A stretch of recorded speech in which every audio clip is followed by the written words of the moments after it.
As I seated here, my heart is very heavy because of the deplorable state of the oil producing communities in my local government area.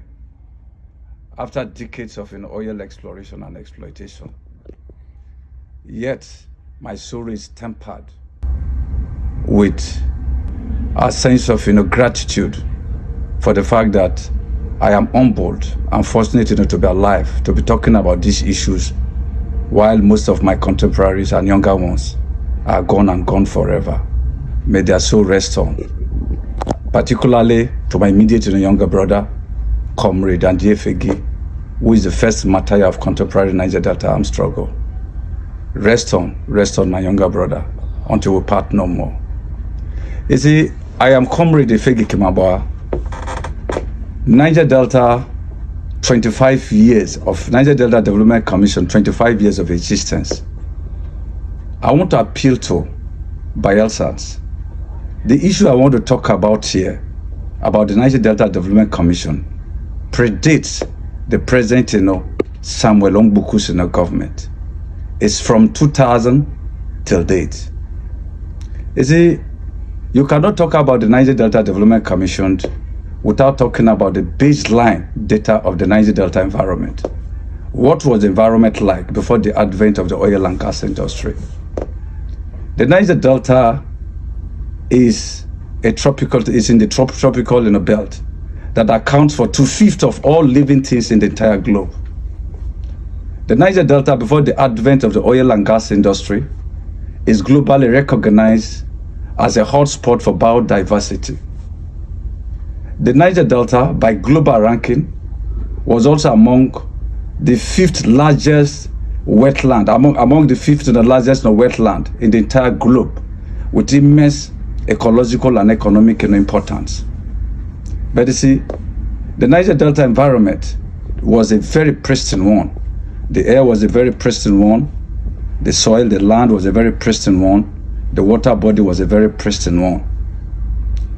That is why in some instances, the Niger Delta, like every other delta in the world, is characterized by a very distinctive and complex landscape of tropical rainforest, an expansive swamp, rivers, creeks, canals, tributaries and distributaries. Because of the thick nature of our forest, sometimes our forest is being described as evergreen rainforest or evergreen canopy. The forest was like an habitat to different species of animals. That makes our traditional occupation of hunting, lumbering, and canoe carving very easy. So as our water body, our soil was very fertile.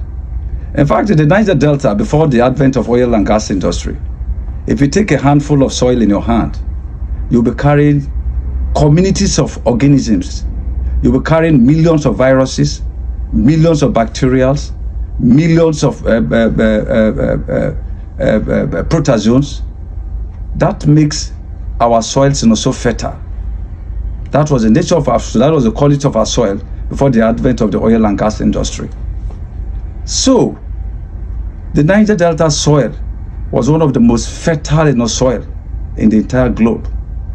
Then when you come to our water body was so calm that we had different species of fishes. It was like a natural aquarium. That makes our traditional occupation of fishing very easy. Then when you come to our air was a pristine one. It was not polluted. It was so pristine that the rainwater that even dropped that time, when it drops, it is of international standard. It was good enough for consumption. That was how good it was. And when you come to our water body, we have different species of animals, which makes our fishing occupation very easy. Now, above all, the Niger Delta, there was mutual communal coexistence among communities in the Niger Delta. There was also mutual coexistence among different ethnic nationalities in the Niger Delta. That was a baseline situation of the Niger Delta, data of the Niger Delta before the advent of the oil and gas industry. Now, for us to talk about the oil and gas industry in the Niger Delta, for us to go into that, before this time, the revenue sharing in this country was driven by derivation. Sometimes it was 100% to the regions. Before even Nigeria was born, sometimes it was 100%. But later, it was reduced to 50%. Then you pay royalty like 30% to the federal, 20% to the distributable in a pool. But eventually, when oil was discovered in Olebri and in Otwabag and Otwagidi, in Olebri, current Ogbea local government area of Bayelsa State, the narrative changed. In fact, they came up with a lot of degrees, a lot of laws, particularly the Petroleum Industry Act. They also come up with the Land Use Degree Act, the Exclusive Economic Zone Act, only to vest in the ownership of oil field, all the oil resources to the federal government. It's a pity that we live in the part of the world where our natural resources were being exploited without due recourse to the sustainability of the environment and the people that live in it. Because of that, our environment, in the course of exploration of oil and gas, our environment was badly devastated. I'll give you some empirical facts. You see, according to the Federal Ministry of Environment, between 1976 to 2006, over tens of millions of barrels of crude were spilled into the Niger Delta environment. When you fast forward, that is approximately 300 cases of oil spills annually. When you fast forward to 2021 to 23, just a period of 2 years, it was 2,000, according to NOSRA, and we know NOSRA is National Oil Spill Detection Response Agency. According to NOSRA, there was 2,002 cases of oil spill in the Niger Delta between 2021 to 2023. Approximately 700 cases of oil spilled annually. NOSRA went further to say that in most cases, the spilled in the site were not visited. They also went further to say that for all the spills that occurs, it is only 54.4% that they were able to estimate and probably remediated. We are not talking of restoration or mimic back our environment. According to SPDC, Shell Petroleum Development Company, in 1995, they said for all the spills that have occurred in the Niger Delta, it's only 25% that have been properly remediated. That is how devastated our environment has been. Then let's now go to the issue of gas flare. You know, Nigeria, the gas has been constantly reflect directly to our communities. In the 90s up to the early 20s, over 300 billion standard cubic feet of gas is being fled to the Niger Delta environment annually. Then when you fast forward to the current 20s, 200 billion, it was reduced to 200 billion standard cubic feet of gas that has been fled to the Niger Delta environment. That is how polluted, how bad our natural environment is being. This situation simply implies that there's no living thing that will survive there, which means our beautiful ecosystem, our present ecosystem was destroyed. Our biodiversity have been depleted. In fact, most of the living things, species, the different species of fishes have gone on extinct. According to World Bank, 75% of all the species of fishes we are having in the Niger Delta have gone on extinct. So in fact, this situation actually affected all our traditional occupations. So the people became totally helpless. While there's no excuse for criminalities, these were the issues that actually led to different kind of agitations. People agitated and lost their lives. You remember the issue of Ken Sarowa. He came up with Ogonu Bill of Rights and died with it. You also heard of the Igbesu Boys of Africa.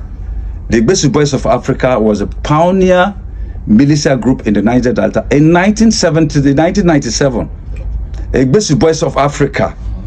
And the Egbesu Boys of Africa originated from Pretoria community that challenged federal government led by the then Alex Preye, that challenged federal government in 1997. As Jasper Dakaboro is the founder of Niger Delta armed struggle. Okay. But when you talk about contemporary Niger Delta armed struggle, I'm not talking of non-violence organizations like the Kenesaru Ogoni Bill of Rights. Contemporary Niger Delta armed struggle started in Pretoria community, and the first militia group is Egbesu Boys of Africa. These several groups came up to advocate for greater control of the resources in their communities, in their area, which eventually disrupted oil production to the extent that it affected the economy of this country, led to different. In fact, this organization laid the foundation for different militia groups in the Niger Delta that affected oil exploration, that eventually led to the creation of the Niger Delta Development Commission. That the Niger Delta Development Commission, by its act, was created in the year 2000. Let's now go straight to the act. If you look at the preamble, why was the Niger Delta Development Commission creation? One, we must know that the Niger Delta Development Commission is an intervention agency. Yeah. What is an intervention agency? An intervention agency is established by government to address specific issues and challenges. What were those specific issues and challenges? Those issues are clearly stated in the Enabling Act. What does the Act say? The Act says the Niger Delta, the NDDC was created in the year 2000 by the Niger Delta Establishment Act. The Act was made to repeal the defunct Oil Mineral Producing Area Commission Decree 1992, among other things, to establish the Niger Delta Development Commission with a reorganized administrative structure for more effectiveness, and to use the sum of money from the federation allocation in tackling the issue of ecological environmental, which arises from oil exploration and exploitation and other connected purposes. These were the reasons for the creations of the Niger Delta Development Commission. Then, you see, there is no the idea or the vision behind the creation. What was the idea or the vision, the motto, the vision behind the creation? The idea was to prefer a lasting solution to the complex problems of the Niger Delta. And what was the mission? The mission was they saw that within a period of 15 years, the Niger Delta communities must have been transformed, to become economically prosperous, to become socially stable, to become ecologically regenerative, and to become politically stable. These were the mission statements of the Niger Delta Development Commission. Now, what were the streams of the revenue of the Niger Delta Development Commission? Let's come to the stream. The streams of the Niger Delta Development Commission is contained in Part 5, Section 14 of the Enabling Act. One, that they shall receive 15% equivalent, statutory allocation equivalent of the member states of the commission, that being the contribution from the federal government. Then every oil and gas producing company in the Niger Delta shall remit 3% of their annual budget to the Niger Delta Development Commission. 3, 50% ecological due to member states shall be remitted to the Niger Delta Development Commission. Lisman, let me explain the second one. Every oil and gas producing and prospecting companies in the Niger Delta shall remain 3% of the annual budget to the Niger Delta Development Commission, both offshore and onshore. Which simply means that there is difference between the 13% derivation, there is difference between the 13% and the NDDC, and the PIA and also the NDDC. While the 13% derivation limit ownership of oil field to just 200 meter soil line, the PIA managed to extend it to 500 meter soil line. But by the NDDC Act, anywhere an oil field is situated, whether it is situated in onshore, whether it is situated in the continental shelf, whether it is situated in the exclusive economic zone, it must have host communities, it must have neighboring communities. Therefore, they must all remit 3% to 3% of the annual budget to the Niger Delta Development Commission. That is what their source of revenue. Then we now come to the functions and powers of the NDDC. You see, sometimes the NDDC is being misconstrued for a very long time. That's why sometimes a lot of MDs have come and gone, and their MDs have been people have been operating with impunity. What does the functions and powers of the NDDC is clearly defined in Part 3, Section 7, Subsection 1 and 2 of the Enabling Act. And what does that say? They said the commission shall have power to formulate policies and guidelines for the sustainable development of the Niger Delta region. They also went further to say the commission shall conceive, plan, and implement in accordance with the set rules and regulations for the sustainable development of the Niger Delta region in the field of transportation, because they know that every community in the Niger Delta is situated in complex environment. Provide transport for the people, including road. They know that every community in the Niger Delta is situated in the forest. Provide an access route to the communities. Then agriculture and fishery. They know that our traditional occupation have been battered. Then provide an alternative means of livelihood for the people. They said housing and urbanization. They know that most of these communities live in acrobatic structures. Provide housing units and make sure they are being upgraded to semi-urban status. Then health, because of the environmental need of the environmental degradation, provide quality health service, primary and secondary health facilities to the communities. Education, we all know the importance of education. Provide quality education to the people, and above all, employment. Then lastly, industrialization. They know that the oil and gas industry is a high-tech industry that employs very few people. Industrialize the area so that the people will be employed to have alternative means of livelihood. These are some of the powers of NDDC. In going further, the commission says that the commission cannot develop without a template or a master plan. Therefore, they should go and develop a master plan and a design for the physical development of the Niger Delta area, and an estimate in the cost.